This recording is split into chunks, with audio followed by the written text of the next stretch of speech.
Hello, friends from across the nation and around the world. I'm Martin, and you are listening to Dad's Bedtime Stories. Tonight, we're headed back into the Spaceship universe for a story based on a suggestion I'll play in just a second. If you've never listened to any episodes from the Spaceship universe, that's completely fine because all you have to know is that you're a kid who has a magical spaceship that can do just about anything and go just about anywhere. Now, let's check out the suggestion for today. Hi, Martin. My name's McKenna, and I'm from Alaska, and I would like a story about a crystal planet where you go to a planet and it has a bunch of crystals. And like the crystals, they have like different powers or they can do different things. Like if you see a green crystal with like a brown base, it can like grow grass wherever you take it. So stuff like that. I love your podcast. Thank you so much. Bye. Great idea, McKenna from Alaska. I think that's something that a lot of other people in our audience will like too. Before we get started, I just want to give a few shout outs to my newest Patreon sponsors. Thank you, first off, to Owen from Chelmsford, Ontario. I've never been there, but it is in the same province I live in. And second, thank you to Wilder. I really appreciate all of my Patreon sponsors. You really keep this podcast running. And if you join Patreon for as little as $1 a month, or you can even pay up front for the entire year for like $12 if you want to. Some people like that more. You get ad-free episodes of the podcast through a private RSS link that you can find on Patreon. You can also listen to the episodes directly on Patreon, but I highly recommend downloading the RSS feed. I am still having trouble with some ads that are supposed to be blocked, it seems. I'm in constant communication with the people who are telling me they are blocked, but then I keep getting a few messages here and there about ads that shouldn't be running, and that upsets me greatly. So I really do apologize. We are working to make sure that gets corrected. Last, I just want to give a big shout out to everyone who's sending me mostly pictures. A lot of people have sent me some really cool pictures and drawings that they've done. I appreciate that a lot. And a few people have sent me some story ideas. So we're going all the way till, I think I said about June 15th for this contest, or these two contests, the picture contest and the story writing contest.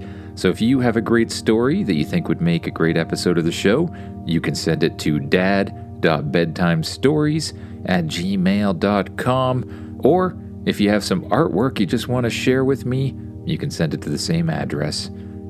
But now, it's that time again. Time to get as comfy as you can in that bed. Close your eyes and imagine yourself doing what the kid in the story does. Imagine yourself waking up on Spaceship.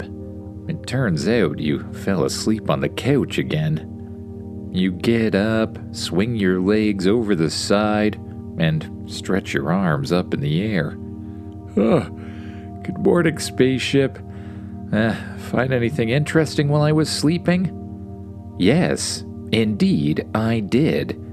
I have discovered a crystal planet. Oh, like power crystals, you ask? The ones that power the ship?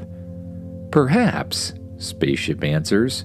There are some signs of very powerful crystals.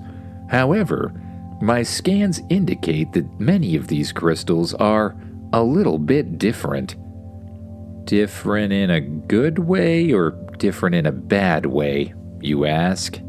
That certainly depends on how you look at it, Spaceship answers. My scans show that the crystals appear to interact with living biology. Simulations suggest that each type of crystal on this planet may enhance a different ability of the human body. You slowly turn towards the ship. Oh, what do you mean enhance the human body? Like, give me magical powers or something like that?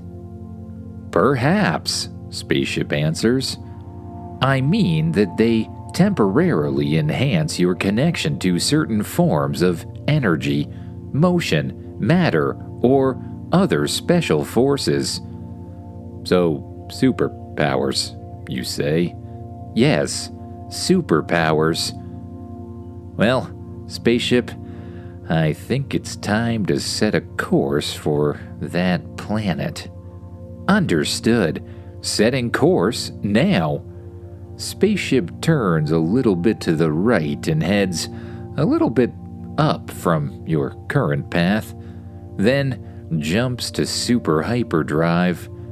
After a short trip through a wormhole-like tunnel at incredible speed, the ship comes to a stop directly above a planet that is definitely made of crystals. In fact, from far away, the planet looks kind of like a decoration made by a toddler that got a hold of one of those bejeweling devices or whatever they're called. It's, very sparkly. Everything's sparkly. Forests glitter like glass, mountains sparkle in all different colors. There's long rivers that look like there are, shiny crystals floating on their surface. The whole thing is incredibly colorful. Blue, green, gold, purple, everything. Just sort of glittering in the sunlight. You jump into the command chair and grab a hold of the joystick, steering the ship down towards the planet. You soon find yourself gliding over a valley filled with enormous crystal towers. Some are red and sharp, some are yellow and bright, some are blue and as clear as water.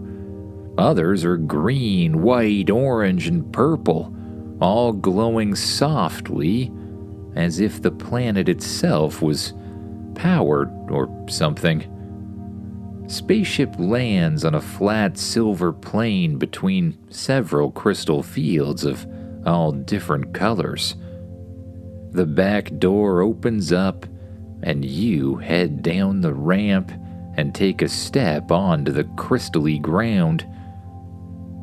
When you step down, there's sort of a little musical jingle that plays beneath your feet.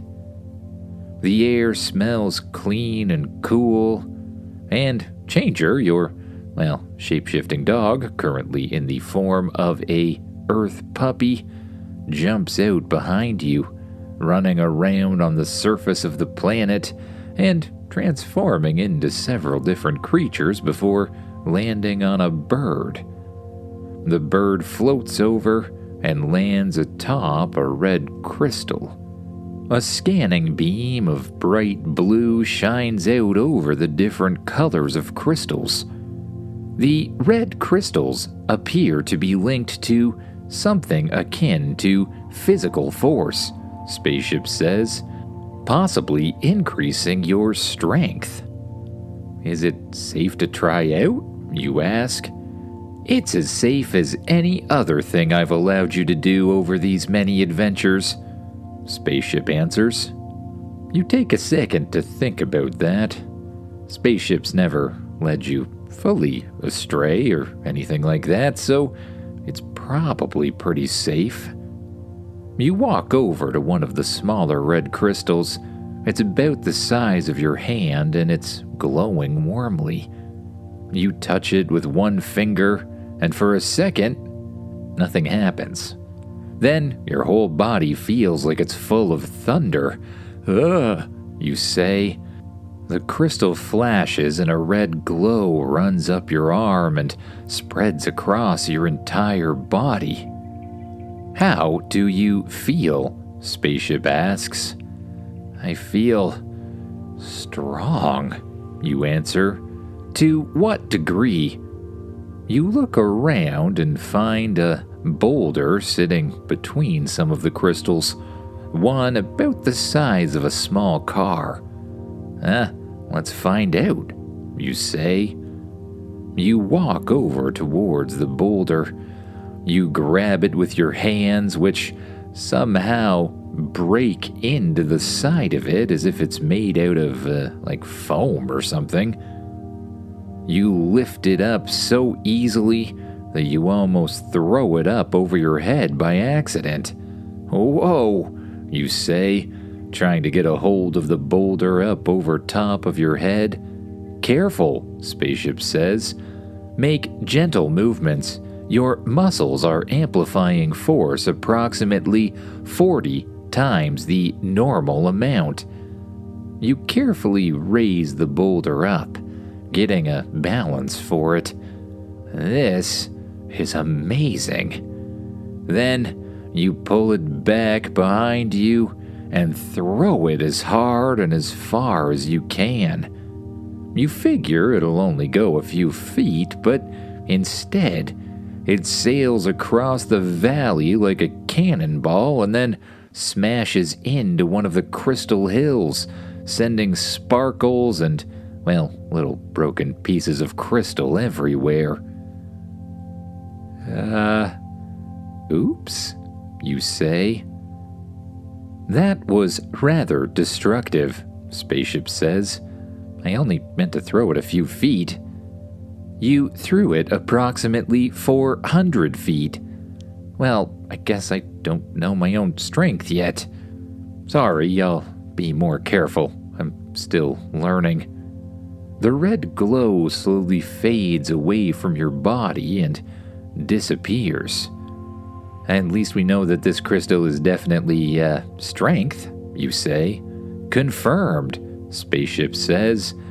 Let's use a higher level of caution next time. Oh, fine. Next, you turn over to one of the yellow crystals. It's tall and thin with some sort of light racing inside of it like little tiny lightning bolts. This field appears connected to that of motion, speed, reaction time, that sort of thing. You reach out and touch the crystal, and the world suddenly starts to stretch around you. The wind stops, Changer's little bird tail stops moving, or just about stops moving. You realize that the world hasn't actually slowed down. You have sped up. You take one step and nearly launch across the field. Your feet blur beneath you. You run in a circle around Spaceship so fast that, well, you can only see yourself as a streak reflected in the silver hall. Careful, Spaceship eventually says, very slowly and deeply. You are moving at... You zip up a crystal hill, down the other side, around a crystal blue lake, past a row of green crystals, and back again before Spaceship can even finish his sentence. Dangerous velocity. I'm fine, you shout.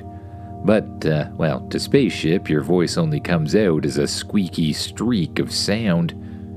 Changer, looking at all of the fun you're having, flies down off of the red crystal and lands on the yellow one.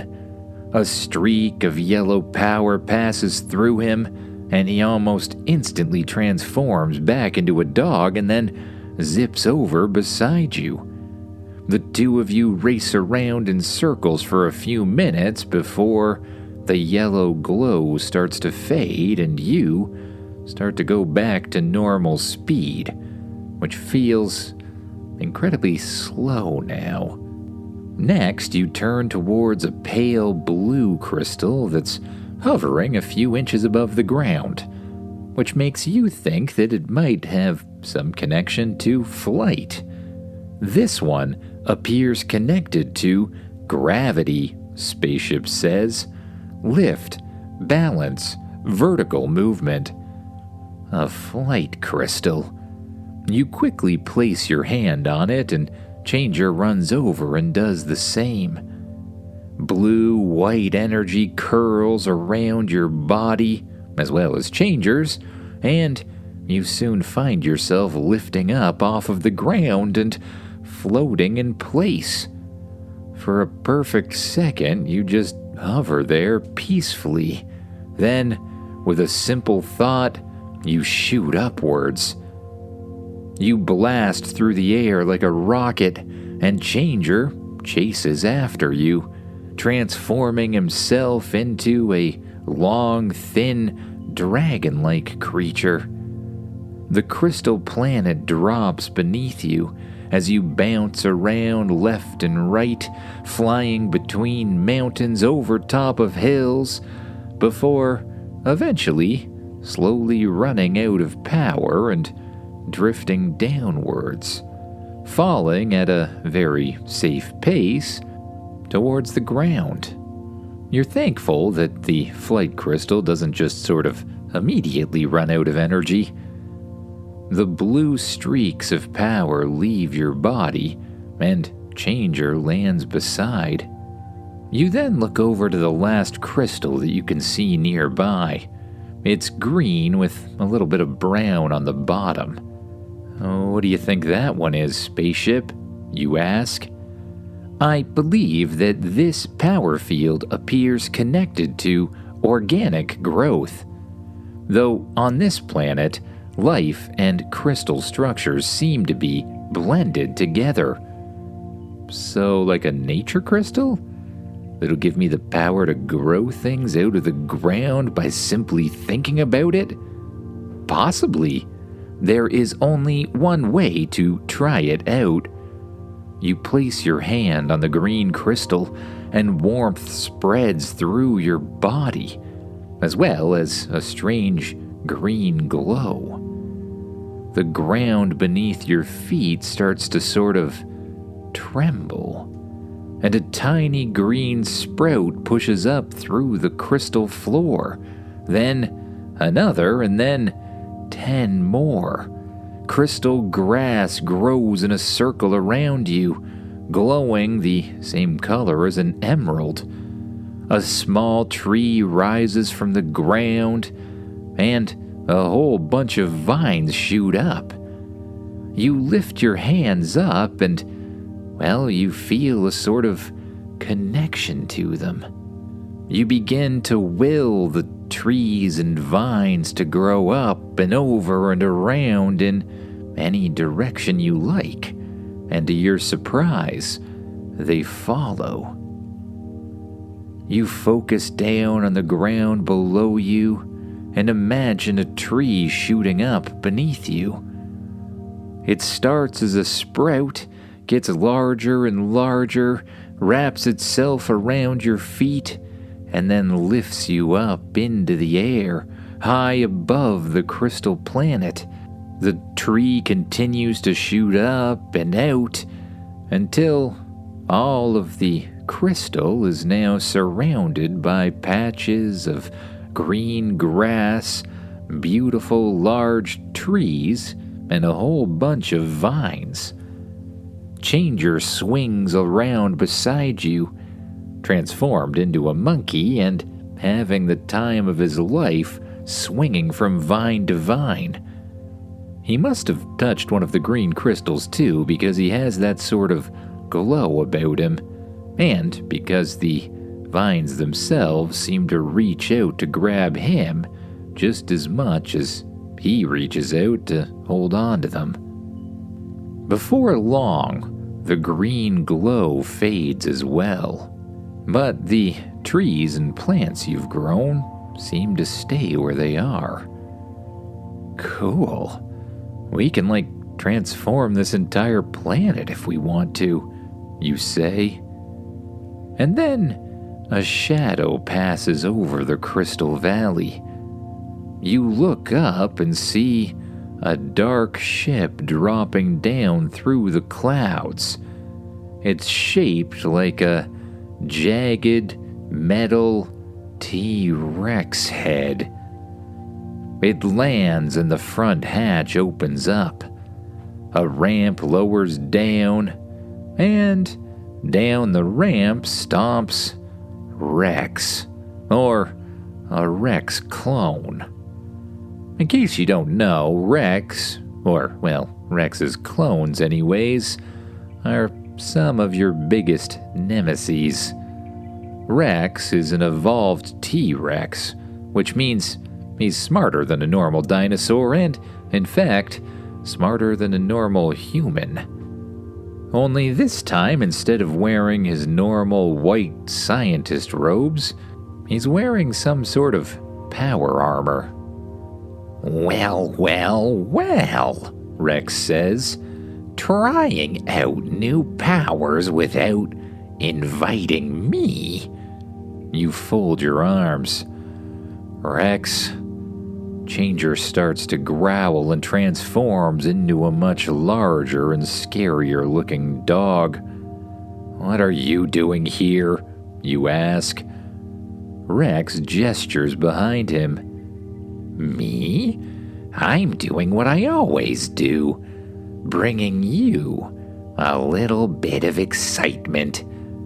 He gestures behind him, and a dozen robots, all shaped like T-Rexes, begin to march down the ramp. Then another dozen, and then several more. "Rex, why did you bring an army of robots to this peaceful crystal planet?" you ask. "Well, it could be for science, or for adventure, or for a thrilling opportunity to test your new powers in a dramatic and exciting way." You stand still for a second. "I didn't ask you to do that, though." "Well, you may not have asked, but I think somewhere deep down inside, you truly enjoy the excitement." Rex makes a gesture, and the robots charge towards you. You leap back as the first one swings a metal fist, and you instantly place your hand on one of the red crystals. A strange red glow, accompanied by an incredible feeling of strength, blasts through your body. A robot grabs for your arm, but you grab its arm instead. You spin and throw it at two of the others. They crash together in a shower of sparks. Another robot fires a net. You grab a chunk of crystal from the ground and throw it towards the approaching net as hard as you can. The crystal sends the net flying in the opposite direction and straight into the robot who shot the thing at you. It causes the robot to almost immediately explode in a shower of little metal bits and, well, sparks, which is honestly pretty satisfying. You hear Rex clapping in the background. "Excellent. Very entertaining." "This is not for your entertainment," you yell back. "Then why is it so entertaining?" The red glow fades just as flying robots roar overhead. You run to one of the light blue crystals. Energy passes through your body and lifts you up into the air. You shoot upwards, this time with a little more control than you had the first time you tried flying. The flying robots turn towards you with their wings buzzing. One fires a blast, but you simply roll sideways. Another dives towards you, and you just flip over it and kick it down towards the ground. You stretch your arms and fly faster, weaving between robots and, well, skillfully causing them to bump into one another. You move out of the way at the last second, forcing two of them to collide and explode in a whole bunch of metal pieces and sparks once again. You lure another to follow behind you and then turn upward at the last second before crashing into a crystal mountain. The robots, luckily, are not as quick to change directions. The result is an explosion of crystal as the robot blasts into the thing. One by one, you outmaneuver the flight robots until they're pretty much just a giant pile of broken robot bits on the ground. Your robots aren't very good at corners, you call out to Rex. Perhaps not. Let's see how you deal with these ones. More robots start to march out of Rex's spaceship, only these ones are huge. 4 of them start to march straight towards Spaceship, each one carrying a glowing drill of some kind. "Oh no you don't," you say. You land near one of the yellow crystals and place your hand on it. Speed and a strange yellow glow pass throughout your body. The world slows again.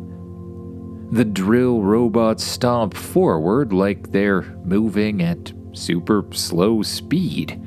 You race around them and begin yanking wires out, unplugging anything you can find, and breaking apart anything that looks particularly breakable.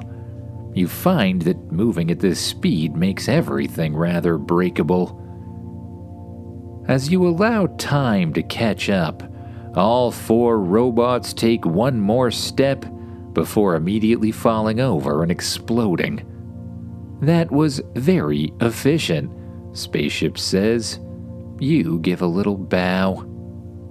You hear a strange booming noise and look up to see a huge net being fired from Rex's ship. It spreads across the sky and begins to crackle with electricity. You try to dodge, but the net's too wide and the speed power drains out of your body. You see a green crystal next to you, so you reach out and touch it. The powers of the crystal pass through your body, and you use your mind to reach out towards the planet once again. A forest answers. Crystal vines burst from the ground and shoot upward. They catch the net before it lands and wrap around it, pulling it tight and dragging it away from you. More vines surge across the battlefield, curling around the legs and arms and wheels and weapons of the remaining robots before tightening and crushing them into pieces. With the last of the robots defeated, you turn back towards Rex. "Well, I guess that's it for your robots. Any more surprises you'd like to share with me?" you ask. Rex reaches behind his back. "Well, there is one. You see, I have been exploring the crystal planet longer than you have, and as much as it was a blast to have superpowers, super strength, super speed, and, flight, of course, I happened across another kind of crystal." Rex holds a glowing purple crystal in front of himself. The purple power spreads through his body, and then a blast of strange purple energy shoots from his body towards you. Your body suddenly starts to feel very tired. Some sort of psychic message passes through your mind and tells you that it's time to sleep. It becomes harder and harder to hold your eyes open, and eventually, there's nothing you can do about it. Your eyes close, you fall to the ground, and begin to snore. Before long, still feeling pretty groggy, your eyes slowly open again. You look across from you and you see Changer lifting his head up off of the ground as well, and Spaceship sitting there in the distance. Good, you are finally awake, Spaceship says. What happened? You ask. It would seem that Rex used some sort of psychic power from the purple crystal he discovered and caused you to fall asleep. Luckily, he only used the time to get away once again. Why didn't you stop him? You ask. The purple crystal seemed to have some sort of effect on me as well. I was unable to respond for a short period of time. Since then, I have been monitoring you and Changer to ensure your vital signs stayed stable. Thanks, I guess. You pick yourself up off of the ground, still feeling incredibly tired, and you walk over towards the ship, up the ramp, and straight down onto the couch. Changer curls up on the ground beside you, and you close your eyes as you hear the ship lift up off of the ground. Whatever that purple, psychic crystal was, it's left you feeling very, very sleepy. You allow your eyes to close, and you simply focus on your breath, noticing your stomach rising and falling as your mind slowly starts to drift off to a nice, deep sleep once again. And your mind ventures off to thoughts of new dreams, new adventures, and new power crystals to come. Good night, everyone.